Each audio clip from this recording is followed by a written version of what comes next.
Hello, MMA True Believers. I am Jason Burgos, and I am joined by one of the best female bantamweights on the planet Earth. She's currently ranked number 8 in the UFC and is here to talk her recent fight at UFC 257 and just life in general. She is the silver medal winning Olympian and mother of two known as Sara McMann. Lady Sara of House McMann, thanks so much for the time today. Thanks for having me.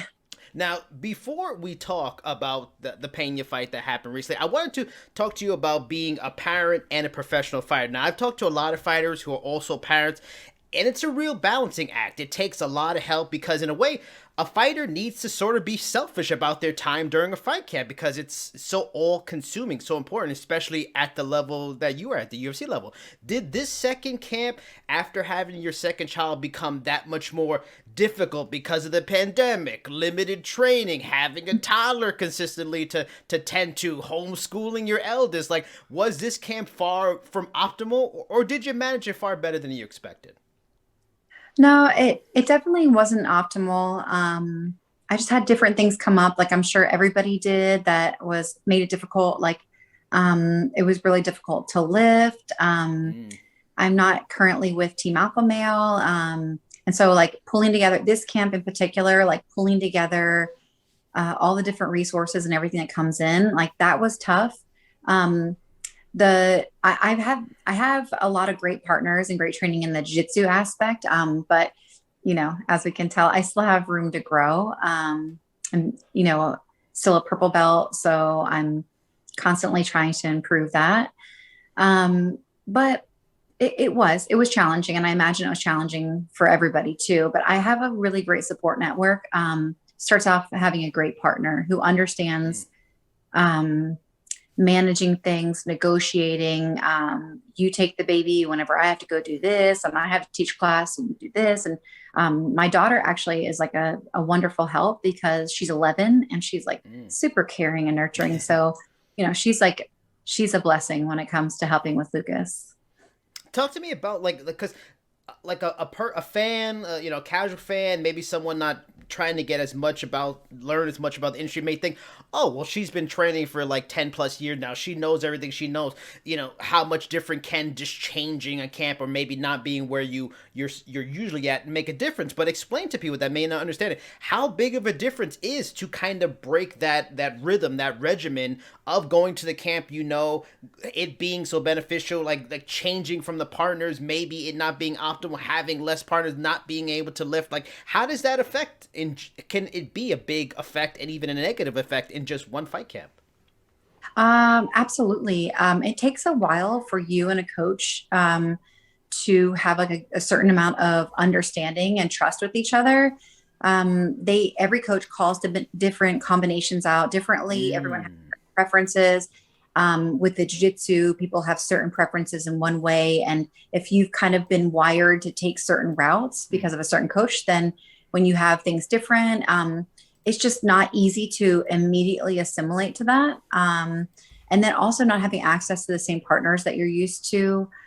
People, if you have Alpha Man, I had like a certain high level partners, and I had to like constantly be like seeking out and asking to people to come in. Like, whereas before I could just show up to practice, now I had to put in a whole lot more work on the front end to make sure my practice, had what it needed. And for the majority of the time it did, but it still made it difficult. During when you were pregnant and since then, considering your age, all you've accomplished in athletics, you've done so much, was there ever like a thought, maybe this is where I should end it, thinking, okay, maybe I missed more moments than I wanted to with my eldest daughter, because being a prize fighter requires, like I mentioned, so much time, so much dedication. I don't want to do this the second time around with my youngest. This is often what many athletes will cite when they do retire. Like, I get to spend more time with my kids and all that stuff like that. Was that something you really thought about, or because maybe you can't do it because MMA fighters don't make as much as they really should, especially the female fighters? Was, retirement really just not an option on just a financial level? So for me, I don't really think like that because my children actually do come first. So I am then, I have to make sure that I get all of my training in. around them. So I would never quit because of that. I would, if I couldn't manage it and figure it out, that would be a reason, but I'm not gonna, say like, oh, I need more time with my kids. No, I make sure I have plenty of time with my kids. But no, I think the only real things that make me think about retirement is if I don't have the drive to be in there, especially if I don't have the drive to do the work that is required to be in there and be safe and go out there and get a victory. So if I lose that drive, then I just say, oh, like I had a good run and I just don't really feel like doing it anymore. And that's okay. Or my body will give out. As you said, I'm an older fighter, and so far I've had injuries that are manageable, things that I could have gotten in my 20s. They're not like necessarily age related, they're sport related.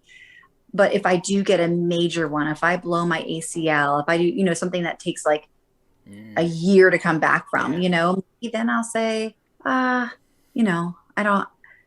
not going to be able to come back and be the same fighter. And so it's not for me. Like if it could, that's something that if it had happened at 25, I could weather that storm and be okay. But at 40, it's just a lot different. So, I make sure I'm real smart in heel hooks. Now, I make sure I go with people who are close to my weight, and, I don't put myself in bad positions.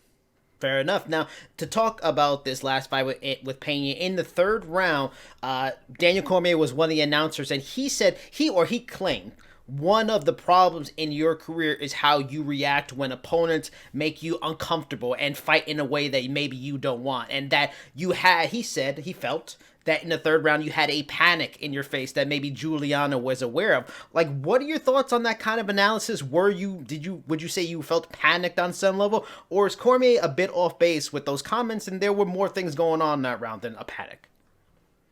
No, he's not correct in that. I don't feel panicked. I really, if I make a mistake, it is just an error in judgment. So, in the fights, even once I've been submitted or whatever, if I'm going to feel, I don't know, I can't really recall in a fight feeling like panicked.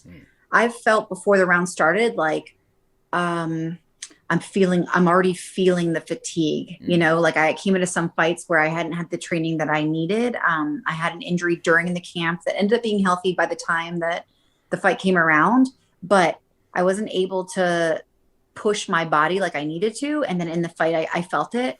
And so in those kind of fights, it's not that I feel panic, because I think that if I got into a position where someone was like just on top of me, just raining down punches and stuff like that, like maybe I would feel that. But because I control things, like, no, when I was on bottom, I was just trying to make smart choices. It's easy to see that and to think that, but they just remember that, if they really thought about it and they said, Sarah's an Olympic wrestler, but if they thought I'm seeing someone who's a black belt on top of somebody who's a purple belt, they wouldn't have the same conclusion. They would say, oh, maybe the black belt might be a little bit more versed in this position, whereas the purple belt has some solutions, but maybe not quite as many solutions. And there's a reason why, like these positions, there's a reason why we get points for it, because they're more advantageous for her than they are for me. So I was just in a disadvantaged position, and I was trying to work my way out of it. So it wasn't panic. I was just working. Now, because there's always a friction with fighters and media.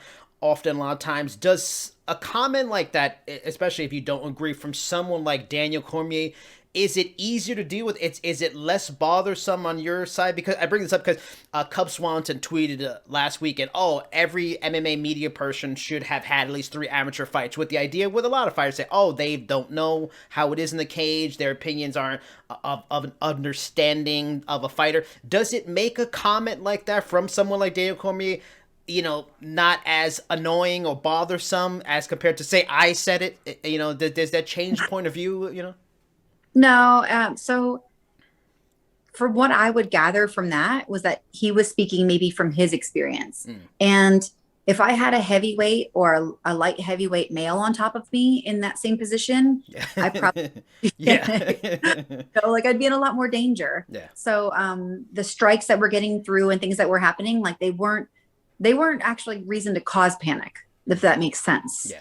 Um, but no, like I don't really get upset because I've learned a long time ago, having been with, like a few guys in long-term relationships, that people aren't mind readers. Like Yeah. they can just kind of look and make the best guess. But I got taken down into side control. That's a very tough position to be in. And anybody who's done jiu-jitsu, so I don't hold it against anybody, or even, people who've never fought. Like, you're trying to understand why. And sometimes it's correct and sometimes it's not. But if I went and analyzed somebody else, there's a chance that I could get it wrong too. And they would just say, oh, no, I didn't feel like this. I felt like that. I'd say, Yeah. oh, okay, that makes sense. But it's not like any of us are perfect. I'm not perfect at MMA. He's not perfect at commentating. Journalists aren't perfect at, understand. So I don't know. I guess I just cut people a little bit more slack. Thank you for cutting us slack. We appreciate it. Now, to the loss, with Pena, was the latest you have ever been stopped in a fight. It's also the fourth loss by submission, something that has been a bit of an Achilles heel for you during your career, and was also mentioned by the announcers during the fight. Was this defeat like one of the harder ones for you to stomach because of like the various elements? Stopped late in a close fight. That fight was really up in the air going to that third round. It being a submission, which has been tough for you at times, and it coming after a win, and then being your third submission loss last four fights. Was this a harder loss to get past than maybe even the Ronda Rousey or certain other losses? No, I've been working diligently towards my jujitsu for a while, and I just understand that things don't come overnight. I was talking to somebody else earlier. In the beginning of my career, I paid a lot more attention to the striking and trying to get to my wrestling and trying to be able to hit hard and, avoid getting hit and stuff like that. I focused a lot on that. And it's not that I neglected my jujitsu, but I only have so many hours of the day. I have to maintain my wrestling. Like my body only has so much energy. So like I have to pick where I put my focus. And in hindsight, maybe I would have given more submissions on top or things like that, like a little bit more attention. But it's not like I've been paying attention to these things. It's just that jiu-jitsu is its own entire sport and it's a difficult sport. So, there in MMA, there are tons of ways to get finished. One of them was an arm triangle. One of them was a regular triangle. I had one, and this is the second time it was a rear naked choke. So it's not like I was finished in one avenue, it's just that True. When somebody gets a really good position, especially if that person is a black belt, it's very tough to defend. So, it's not a knock on, I see black belts at world championships, submit other black belts. Yeah. That's just the sport. I see, great strikers knock out other great strikers. And that's not to say that they're not good. It's just like, no, they got hit with that day and they need to improve. So I don't take it as personal. I'm doing exactly what like my focus on jiu-jitsu is exactly how it has been, and it's to get better. So